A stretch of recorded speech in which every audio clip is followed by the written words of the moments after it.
Bismillahirrahmanirrahim. Assalamualaikum warahmatullahi wabarakatuh. Alhamdulillah, salatu wassalamu ala khairi khalqillah, Nabiyyina Muhammad ibn Abdillah, salawatullahi wassalamuhu wa barakatuhu alaihi, jazakallahu khairan, wa ala alihi wa ashabihi wa man ihtada bihudah wa sara ala nahjihi ila yaumin alqa, amma ba'd. Ayyuhal ikhwatu billah, a'azzani Allah wa iyyakum, segenap para jamaah Masjid Khadijah yang semoga kita senantiasa dirahmati dan diberkahi oleh Allah Subhanahu wa taala, dan selalu saya doakan untuk kita semua semoga mendapatkan penjagaan dan perlindungan dari Allah Subhanahu wa taala dari segala mara bahaya, dari segala keburukan, dan termasuk dari wabah-wabah penyakit yang mematikan. Amin ya mujibas sa'idin. Puji syukur marilah kita panjatkan kehadiran Allah Subhanahu wa taala.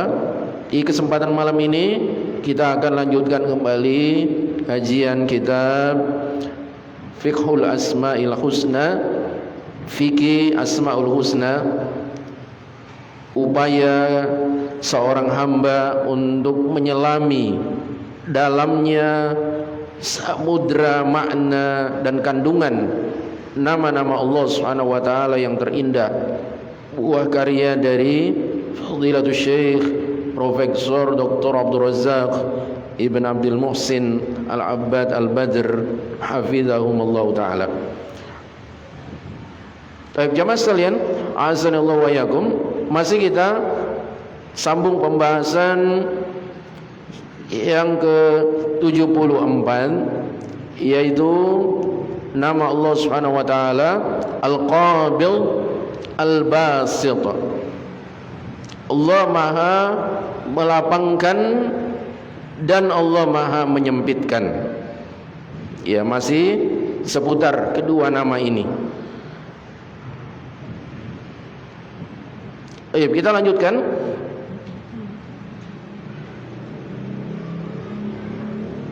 Qala al-muallif hafizahullah ta'ala, wa qad warada dzikrul basti wal qabdi mudafan ila Allah azza wa jalla fi nususin katsiratin minal kitabi was sunnah. Dan sungguh telah terdapat penyebutan, telah tercantum penyebutan al-bastu wal qabdu, perihal melapangkan dan menyempitkan, disandarkan kepada Allah Azza wa Jal dalam banyak nas, baik ayat-ayat Al-Quran maupun hadis-hadis Nabi Sallallahu Alaihi Wasallam. Ya, jadi maksudnya jamaah sekalian, beliau akan menyebutkan kepada kita contoh-contoh penyebutan sifat Allah melapangkan dan membentangkan serta menyempitkan, ya, dalam ayat-ayat Al-Quran dan juga hadis-hadis Nabi Sallallahu Alaihi Wasallam. Qala ta'ala, yang pertama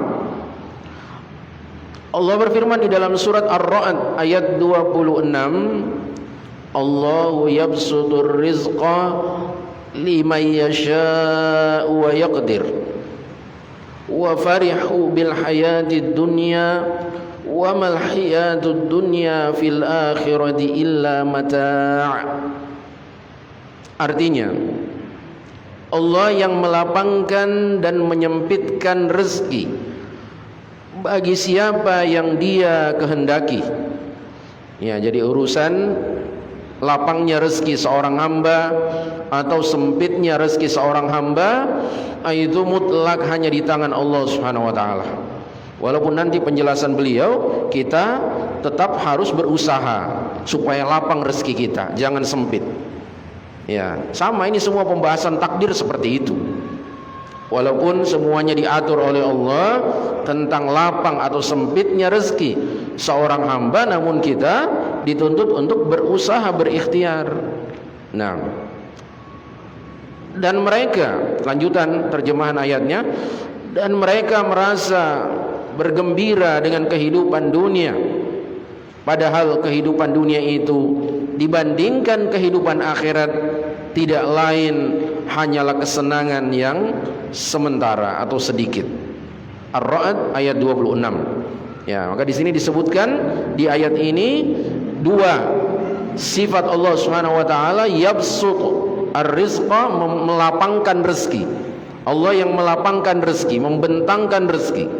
Wa yaqdir, dan menyempitkan rezeki kepada siapa yang Allah kehendaki. Nah, wa qala ta'ala, ayat yang kedua, Allah Subhanahu wa taala berfirman, inna rabbaka yabsutur rizqa liman yasha'u wa yaqdir innahu kana bi'ibadihi khabiran basira. Sesungguhnya Rabbmu yang melapangkan rezeki terhadap siapa yang Dia kehendaki dan menyempitkannya. Sama dengan ayat tadi, sesungguhnya Dia, Allah Subhanahu wa taala, terhadap hamba-hambanya Maha mengetahui lagi Maha menatap, Maha melihat.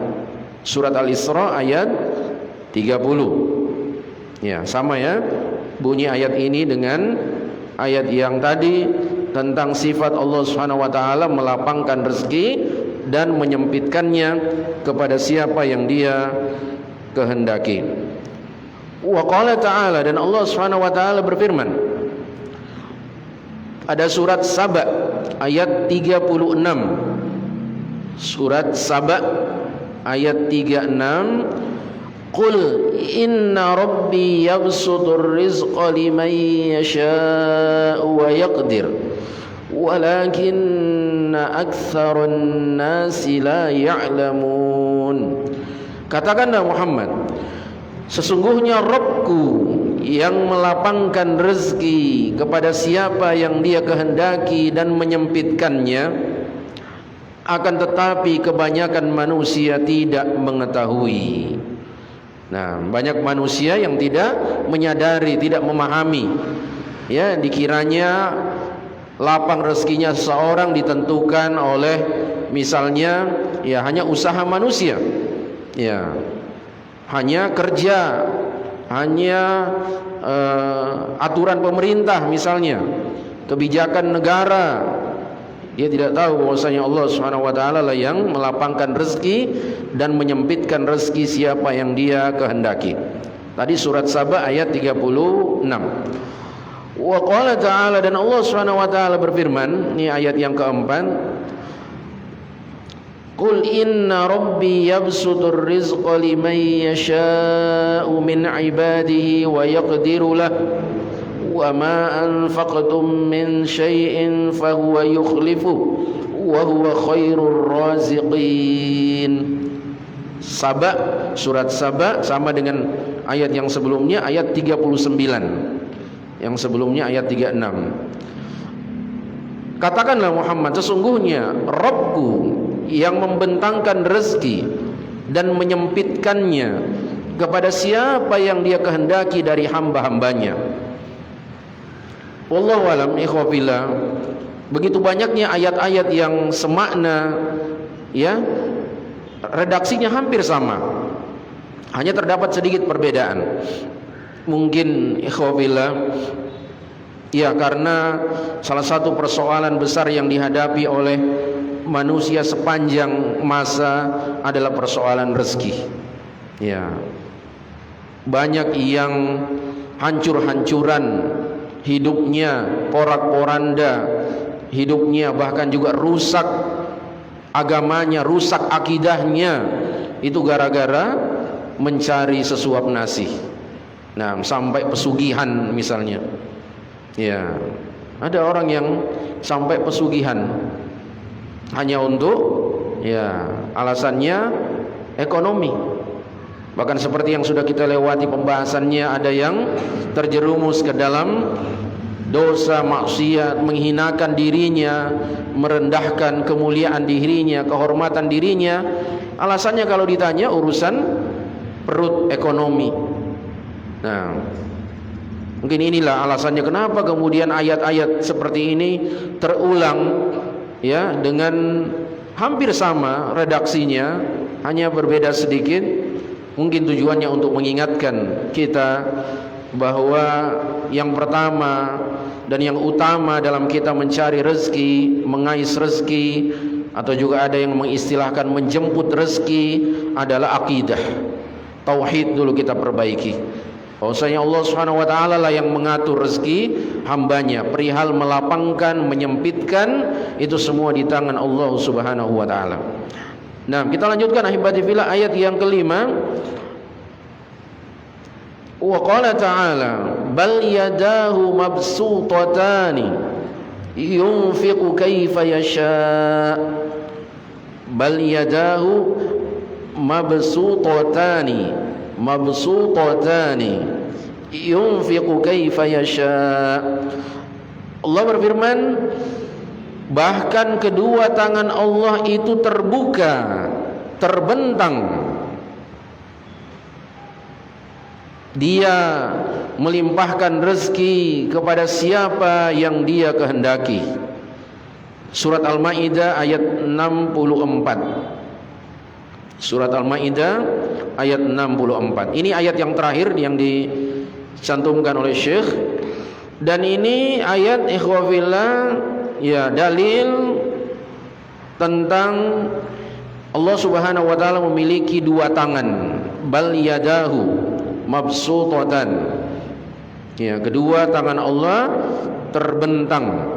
Nah, sebagaimana pembahasan kita yang sebelumnya, ya, pembahasan kita yang sebelumnya ada juga kita lewati nas tentang sifat Allah Subhanahu wa taala, yaitu kaki. Kaki Allah dalam pembahasan yang sebelumnya, yaitu nama Allah Al-Jamil, Allah Maha Indah. Ketika Allah Subhanahu wa taala meletakkan kakinya di neraka.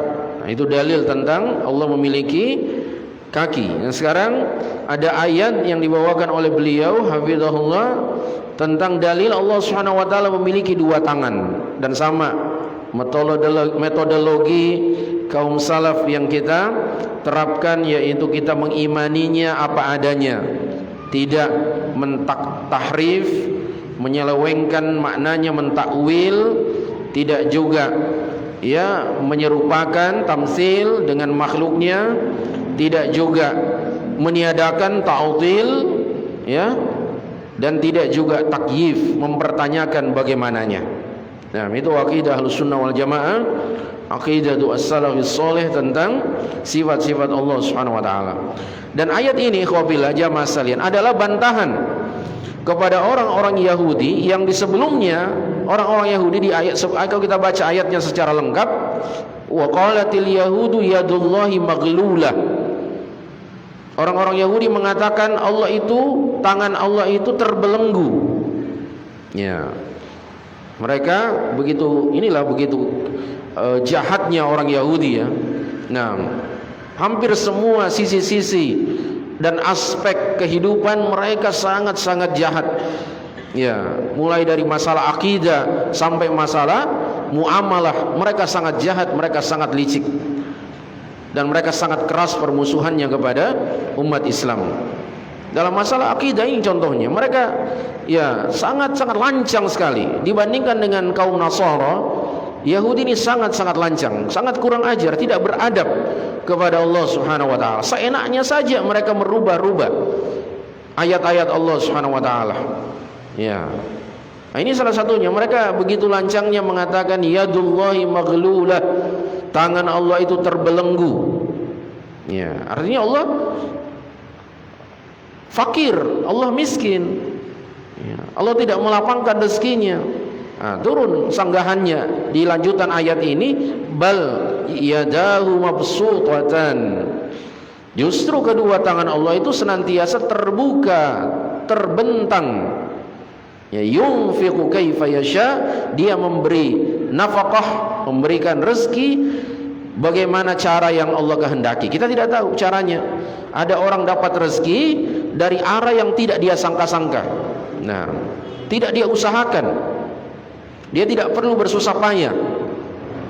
Dan yang mirisnya lagi, apabila orang-orang Yahudi yang mengatakan tangan Allah itu terbelenggu, mereka inilah dulu yang pernah mendapatkan rezeki dari Allah Subhanahu wa taala tanpa mereka usahakan. Awal-awal surat Al-Baqarah, ikhwafillah, diceritakan tentang sifat-sifat orang Yahudi, Bani Israel. Salah satu karunia yang Allah berikan kepada mereka, wa anzalna alaihimul manna wassalwa, dan kami turunkan kepada mereka al-man dan as-salwa. Al-man adalah sejenis getah pohon. Ya, pohon ada getahnya, keluar cairan seperti madu, manis. Itu sebagai minuman. Itu alman. As-salwa adalah burung yang dijadikan sebagai lauk pauk mereka. Burung turun sendiri, tidak perlu diburu, tidak perlu ditangkap. Ya, as-salwa. Burung warnanya coklat, kehitam-hitaman, ada titik-titiknya. Nah, ini makanan mereka. Tidak perlu bersusah payah untuk mencarinya. Diberikan gratis oleh Allah Subhanahu wa taala kaum Bani Israel. Nah, tapi mereka tidak syukuri. Makanya kan banyak ayat dalam Al-Qur'an, ya Bani Israil adkuru ni'mati allati. Banyak sekali ayat diulang-ulangi. Wahai Bani Israel, ingatlah nikmat-nikmat yang aku berikan kepada mereka. Karena mereka termasuk kaum yang paling banyak merasakan nikmat. Tapi mereka tidak balas itu dengan beradab kepada Allah Subhanahu wa taala. Maka bahkan di ayat ini mereka mengatakan tangan Allah terbelenggu. Ya, Allah kikir, Allah fakir, Allah kikir. Dibalas oleh Allah Subhanahu wa taala, bal yadahu mabsuutatan yunfiqu kaifa yasha. Dia memberikan rezeki dengan cara yang dia kehendaki. Termasuk tadi Allah turunkan al-man was-salwa kepada Bani Israel. Nah, kita lanjutkan. Allah bilang, kata Syekh Abdul Razak hafizahullah, fadallat hadhihi an-nusus wa nadhairuha, maka nas-nas tadi dan yang semisal dengannya, karena yang tadi itu hanyalah sebatas contoh saja, annal qabda wal basqa kulluhu biyadillahi tabaraka wa ta'ala, bahwasanya perihal menyempitkan dan membentangkan rezeki itu semuanya di tangan Allah tabaraka wa ta'ala. Inilah akidah wafillah. Ya, antum berangkat keluar rumah, bahkan mungkin meninggalkan keluarga, ada orang berbulan-bulan, bertahun-tahun ya terpisah dari keluarganya, ya hubungannya dengan keluarganya hanya LDR, jarak jauh. Demi apa? Ini rezeki. Akidahnya kita, tauhidnya kita apa? Yakini bahwasanya ya perihal lapang sempitnya rezeki seorang itu biyadillahi tabaraka wa ta'ala, di tangan Allah Subhanahu wa ta'ala. Kemudian wa bi tasrifihi wa tadbirihi subhana, dan dengan pengaturan Allah Subhanahu wa ta'ala, pengelolaannya, pengaturannya itu hanya Allah Subhanahu wa ta'ala yang atur. Yabsutu liman yasha'u fi malihi aw afiyatihi aw umrihi aw ilmihi aw hayati. Allah Subhanahu wa ta'ala melapangkan kepada siapa yang dia kehendaki dalam hartanya. Jadi perihal melapangkan ini jamaah sekalian bukan hanya persoalan rezeki sebenarnya. Dalam harta, ya, dalam kesehatan, keselamatan, umur, ya. Siapa yang ingin dilapangkan umurnya, nanti ada hadis dibawakan oleh beliau. Siapa yang ingin dilapangkan rezekinya, dipanjangkan umurnya, ya masalah umur atau ilmu, ya, dilapangkan ilmunya, maksudnya ditambah ilmunya, ya, atau kehidupannya secara keseluruhan, ya, itu semua di tangan Allah Subhanahu wa taala. Wa yaqbil wa huwal hakimul khabir, dan perihal menyempitkan semua yang tadi disebutkan, harta, kesehatan, maksudnya disempitkan kesehatannya, dibuat sakit, tidak sehat terus, ya, ilmunya dan kehidupannya itu semua di tangan Allah. Wa huwal hakimul khabir, dan dialah Allah Subhanahu wa taala yang maha bijaksana lagi maha mengetahui. Qala Syekh Abdurrahman bin Sa'di rahimahullah fi ta'liqi ala qaul Ibnu Al-Qayyim rahimahullahu fi nuniyati. Baik, hibati fillah, azani Allah wa iyyakum.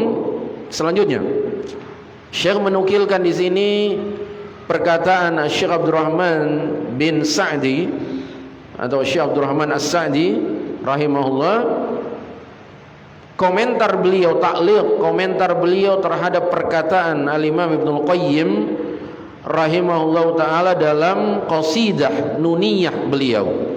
Ya, qasidah nuniyah. Jadi ada qasidah.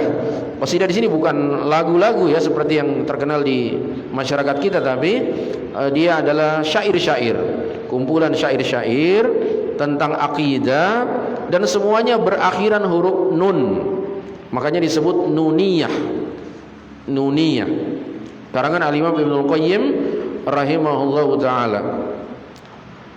Dan ini insyaallah taala, jika Allah memberikan kesempatan kepada kita untuk melanjutkan nanti setelah pembahasan kitab ini, insyaallah kita akan syarah qasidah nuniyah Al-Imam Ibnu Qayyim rahimahullahu taala. Beliau mengatakan huwa qabidun, huwa basitun, huwa khafidun, huwa rafi'un bil adli wal mizani. Nah, ini berakhiran dengan huruf nun, wal mizani. Artinya dialah Allah yang maha menyempitkan, dia pula yang melapangkan, dia yang merendahkan, dia juga yang mengangkat, meninggikan. Ya, ini semua sifat-sifat Allah Subhanahu wa taala. Dengan keadilan, dengan adil, bukan zalim. Karena kita sudah sering melewati khafilah, Allah Subhanahu wa taala tidak dinisbatkan sifat-sifat yang buruk dan aib. Ya, Allah tidak berlaku zalim sedikit pun terhadap hambanya. Jadi ketika Allah menyempitkan rezeki seseorang misalnya, ya, itu pasti ada hikmahnya. Nah, ada hikmahnya. Itu keadilan Allah Subhanahu wa taala. Jangan kita seperti di masyarakat ada sebagian orang, ya, sepertinya Allah tidak adil. Perasaan saya rajin sholat dari kecil, saya selalu berdoa, tapi kok saya tidak kaya-kaya juga. Ya, rezeki saya seret dan sebagainya. Nah, dia seperti memprotes, ya, keadilan Allah Subhanahu wa taala. Padahal semua itu Allah lakukan pasti ada hikmahnya. Dengan keadilan dan dengan timbangan, mizan. Ya, ada pertimbangan dari Allah Subhanahu wa taala, ada hikmah. Kenapa seorang hanya dijadikan rezekinya, ya, pas, ya, secukupnya, tidak menjadi orang yang kaya raya. Ada pertimbangan Allah Subhanahu wa taala, dan itu semua adalah sikap adil dari Allah Subhanahu wa taala.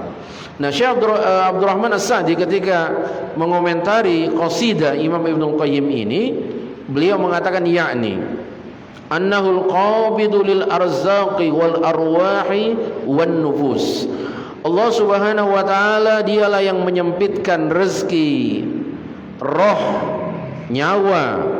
Ya, orang tidak panjang umurnya, kita lihat ada janin, ya, keguguran ibunya, masih janin, kasihan, baru berumur beberapa bulan, ya, dipanggil oleh Allah Subhanahu wa taala. Ada yang bayi baru beberapa hari, ada yang baru melahirkan, dipanggil oleh Allah Subhanahu wa taala. Disempitkan oleh Allah Subhanahu wa taala kehidupannya, tidak sampai matanya melek melihat dunia ini sudah dipanggil oleh Allah Subhanahu wa taala. Itulah ikhwafillah, karena yang menyempitkan rezeki, roh, nyawa dan diri seseorang adalah Allah Subhanahu wa taala. Al-basitu lil arzaqi warahmati wan nufus, dan yang melapangkan rezeki, rahmat, jiwa, ya, Ya, kita merasa lapang dada kita, ya, tenang jiwa kita. Nah, wa huwal khafidu li aqwamin ar-rafi'u li akharin. Dialah Allah yang merendahkan beberapa kaum dan mengangkat beberapa kaum, meninggikan beberapa kaum yang lain. Ada yang direndahkan, ya, dan ada yang ditinggikan. Wa dzalika kulluhu 'adlun minallahi wa hikmah. Semua itu, kata Syekh As-Sa'di, adalah keadilan dari Allah dan pasti mengandung hikmah. Ya, pasti mengandung hikmah. Ada alasannya Allah Subhanahu wa taala kenapa tidak semua dijadikan orang kaya, kenapa tidak semua orang dijadikan panjang umurnya, dijadikan orang sehat semuanya, tidak ada yang sakit. Ya, pasti ada hikmahnya. Yuhmadu alaihi atammal hamdi wa akmala. Allah Subhanahu wa taala wajib untuk dipuji dengan pujian yang paling lengkap dan paling sempurna. Ya, qala ta'ala, Allah Subhanahu wa taala berfirman, wallahu yaqbidu wa yabsutu wa ilaihi turja'un. Diulangi ayat ini yang sudah dibahas secara khusus oleh Syekh Abdul Razak. Dan Allah lah yang melapangkan, menyempitkan dan melapangkan, dan kepadanya lah kalian akan dikembalikan. Surat Al-Baqarah ayat 245. Nah, wa qala ta'ala, dan Allah Subhanahu wa taala berfirman, walau basatallahu rizqa li'ibadihi labaghaw fil ardh. Dan kalau sekiranya Allah melapangkan rezeki kepada semua hamba-hambanya, niscaya mereka akan semena-mena di muka bumi. Surat Asy-Syura ayat 27. Ya, ikhwan fillah, jangan dibayangkan enak kayaknya kalau semua hamba, semua manusia kaya semuanya. Tidak, ikhwan fillah. Ya, tidak akan terlihat jiwa sosial, tidak akan terlihat nikmatnya saling membantu, menolong orang yang kesusahan. Semua ada hikmahnya. Justru yang terjadi, kata Allah, kalau Allah lapangkan rezeki semua hamba-hambanya, labaghaw fil ardh, niscaya mereka akan semena-mena, melampaui batas. Itu saling menzalimi satu dengan yang lain, saling bunuh-membunuh. Ya, karena tabiatnya manusia itu selalu ingin yang paling unggul, yang paling teratas, yang superior. Itu sifat tabiat manusia, tidak ingin dikalahkan. Ya, makanya timbul hasad, dengki. Nah, dan kenapa orang-orang yang sudah kaya masih juga korupsi misalnya, ya, masih juga melakukan praktek-praktek kecurangan, menipu untuk memperkaya diri sendiri atau koleganya atau keluarganya. Itulah sifat manusia, tidak pernah puas. Maka jangan dibayangkan kayaknya enak kalau Allah jadikan semua kita ini kaya. Tidak. Allah nyatakan kalau semua hamba-hambanya dibentangkan rezekinya oleh Allah Subhanahu wa taala, maka yang terjadi labaghaw fil ardh, niscaya mereka akan semena-mena di muka bumi. Surat Asy-Syura ayat 27. Kemudian kata beliau, faqabduhu ni'matun fi haqqi ibadihil mu'minin. Maka ketika Allah Subhanahu wa taala menyempitkan rezeki sebahagian hambanya, itu sebenarnya hakikatnya, kata Syekh As-Sa'di, nikmat pada diri sebagian hamba-hambanya yang beriman. Ya. Jadi kalau orang ingin mencermati kenapa Allah Subhanahu wa taala menyempitkan sebagian rezeki hambanya, sebenarnya itu nikmat. Nikmat pada sebagian hamba-hambanya yang beriman. Li'annahu yamna'uhum bihi minal baghi wal-zulmi wal-udwan. Karena itu akan mencegah mereka dari kesewenang-wenangan, tindakan kezaliman dan permusuhan. Ya. Ya, walaupun jamaah sekalian di kehidupan nyata kadang juga ada orang yang sudah miskin, ya, tapi semena-mena zalim kepada orang lain. Ada juga yang seperti itu. Nah, sebagaimana dalam hadis Nabi, ada juga orang yang miskin sombong. Ya, sudah miskin sombong. Saya apa yang dia mau sombongkan? Tapi ada kenyataannya seperti itu. Ya. Tapi kebanyakannya memang orang yang karena memiliki power, kekuatan, memiliki kekuasaan, termasuk memiliki harta, semena-mena zalim, memusuhi orang lain, ya kecuali yang dirahmati oleh Allah Subhanahu wa taala, yang betul-betul memahami apa hakikat titipan harta buat dia. Ya, kita dapati alhamdulillah sebagian saudara kita kaum muslimin, kaum mukminin, ya begitu dermawan, ya muhsinin, para donatur yang membantu masjid-masjid kaum muslimin, pondok-pondok pesantren, ya membantu dakwah, mendatangkan para ulama, ya untuk menyebarkan al-haq, kebenaran. Nah, ada juga yang seperti itu. Dengan kekayaannya mereka tahu persis apa makna menjadi orang kaya. Dan memang dalam Islam seperti pernah kita bahas dalam kitab Al-Wajiz, tidak apa-apa kaya asalkan bertakwa. Itu ada satu judul khusus yang dicantumkan oleh Syekh Abdul Azim Badawi dalam pembahasan kitab Al-Wajiz yang sudah pernah kita lewati pembahasannya. Lanjut, wa qala ta'ala, dan Allah berfirman, Allahu yabsutur rizqa liman yasha'u wa yaqdir. Allah yang membentangkan dan menyempitkan rezeki kepada siapa yang Dia kehendaki. Surat Ar-Ra'd ayat 26.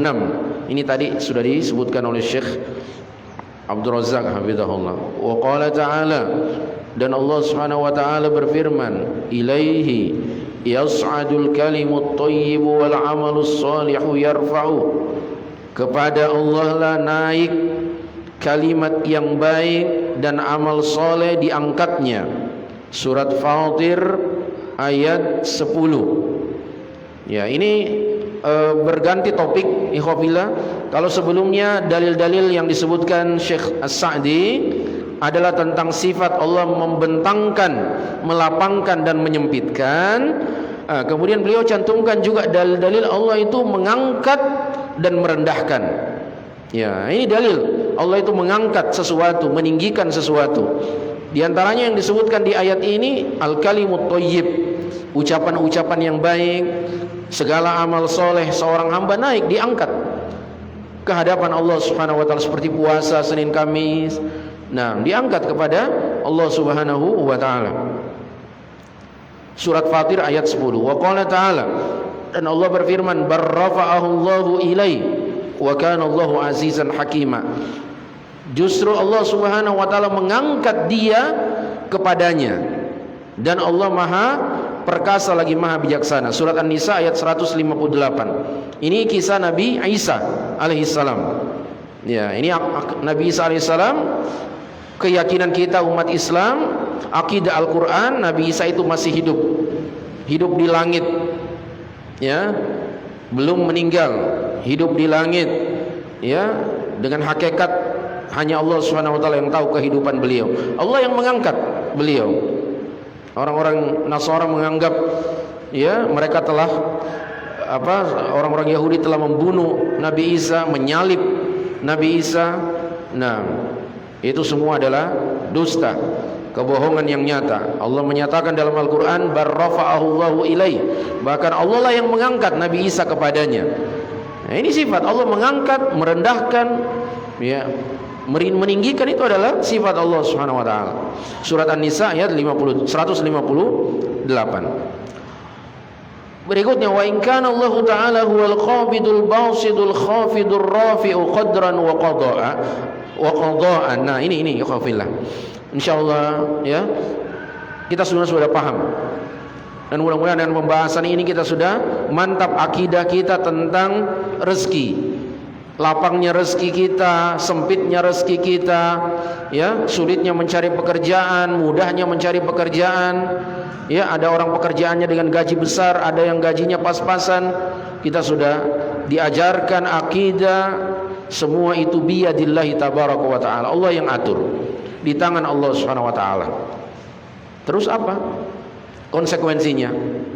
Ya, Syekh mengatakan sekalipun yang menyempitkan, yang melapangkan, yang merendahkan, yang mengangkat secara takdir dan qada, ketentuan takdir hanya Allah, fala yamtani'u an takuna hadhil umur bi asbabim minal ibad. Tapi ini bukanlah menjadi penghalang bahwa semua perkara tadi mesti tetap diusahakan oleh hamba-hamba. Para hamba mesti menempuh sebabnya. Nah, ini khawafillah, inilah luar biasanya akidah iman kepada takdir. Bukan pasrah, ya, menerima saja. Takdir tidak, berpangku tangan tidak. Akidah ya, yang melapangkan, yang menyempitkan Allah. Tapi kita sebagai hamba Allah harus menempuh sebab, harus berusaha. Nah, kita berusaha untuk menaikkan taraf penghasilan kita. Nah, tadi misalnya antum sudah punya satu pekerjaan, alhamdulillah, dari penghasilan itu bisa makan anak istri. Ada tawaran lagi untuk pekerjaan berikutnya atau pekerjaan di bidang yang lain, terima, selama halal, terima, tidak apa-apa. Demi untuk menaikkan taraf ekonomi penghasilan kita, tidak apa-apa, tidak dilarang oleh agama. Bukan ambisi kepada dunia atau serakah, tamak, rakus, tidak. Nah, tetap hamba itu mengusahakannya. Bi asbabim minal ibad, harus hamba itu mengusahakannya. Mata qamu biha hasalat lahum, kapan mereka para hamba ini menjalankan, menempuh sebab-sebab tadi, maka akan tercapai bagi mereka. Ya, ekonominya bagus, ya, penghasilannya juga bagus. Harus diusahakan oleh seorang hamba. Wa hadza huwal waqi', dan inilah yang sesuai dengan realita. Ya, ini yang sesuai dengan realita dan sesuai dengan ajaran syariat. Jadi iman kepada takdir, ikhwah, banyak disalahpahami orang. Makanya ada beberapa orang-orang, bahkan ada kelompok, golongan yang ya mengatakan, mengusulkan itu rukun iman yang keenam, iman kepada takdir, dihilangkan saja katanya dari rukun iman. Karena itulah yang menghambat umat Islam katanya. Ya. Tapi salah memahami rukun iman. Mereka memahami iman kepada takdir harus, ya sudah, nerimo saja, pasrah saja. Bukan ajaran pasrah. Iman kepada takdir itu harus diusahakan. Nah, kemudian kata beliau selanjutnya, fa innal asbab mahallu hikmatihi wa sunnatihil jariyah allati la tatabaddalu wa la tataghayyar. Sebab itu tempat hikmahnya Allah dan sunnatullah, hukum Allah yang berlaku, yang tidak akan pernah berubah. Ya. Sunnatullah kan tidak pernah berubah, khawafillah. Fasilitas zaman berubah. Ya. Beda caranya orang cari rezeki di zaman Rasulullah dengan di zaman kita. Zaman kita sudah ada orang jualan online. Nah, beda caranya. Sunnatullah tetap tidak pernah berubah. Siapa yang cari, dia yang dapat. Siapa yang berusaha, dia akan menghasilkan. Nah, inilah keterangan Al-Imam As-Sa'di rahimahullah dalam kitab beliau At-Tawdihul Mubin li Tawdihil At-Tawdihul Mubin li Tauhidil Anbiya'i wal Mursalin. Nah,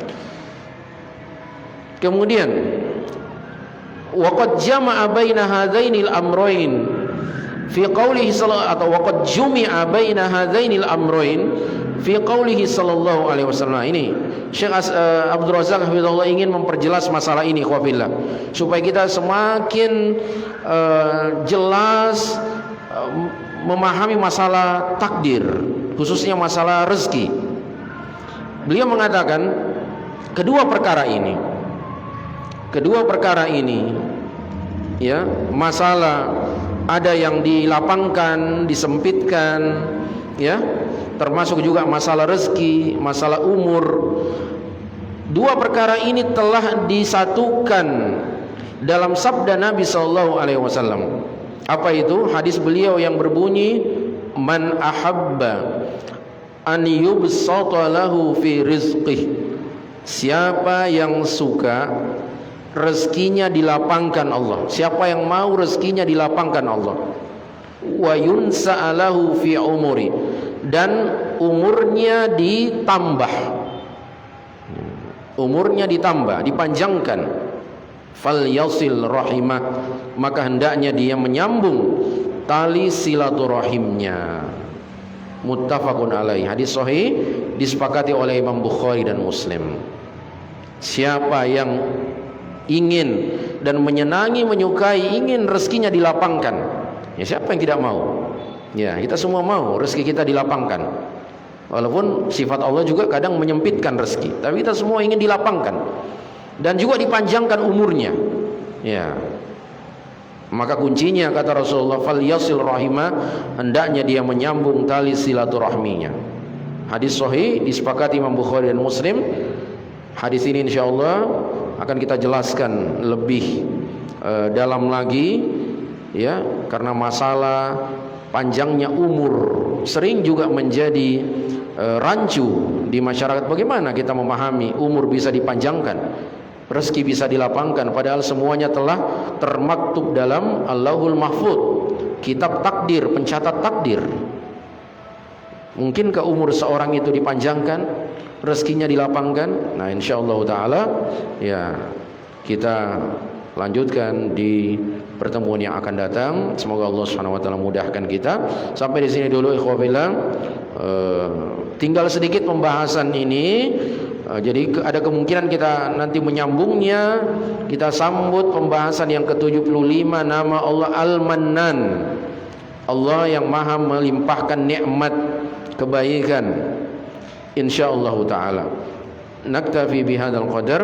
Subhanakallahumma wa bihamdik, asyhadu an la ilaha illa anta, astaghfiruka wa atubu ilaik. Wa akhiru da'wana alhamdulillahi rabbil alamin.